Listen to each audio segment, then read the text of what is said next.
Recharge your brain. কিছু শিক্ষার্থীরা আশা কি গুরুত্বপূর্ণ বিষয় নিয়ে আলোচনা করব। টিএসই এটাকে আমরা দা বলবো না দি বলবো।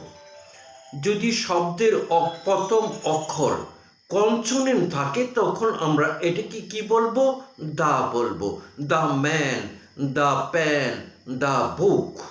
শব্দের প্রথম অক্ষর যদি ভাওয়েল থাকে আমরা সেটাকে দি বলবো। দি আপেল, দি আমব্রেলা, দি অরেঞ্জ।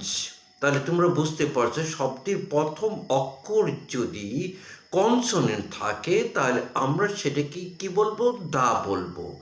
যেমন ম্যান লিখতে প্রথম এমটা হলো কনসোনেন্ট। বুক লিখলে প্রথমে বিটা হলো কনসোনেন্ট।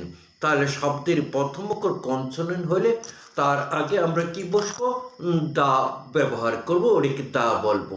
প্রথম অক্ষর বাওয়েল হলে সেটাকে আমরা দি বলবো। No more today, thank you.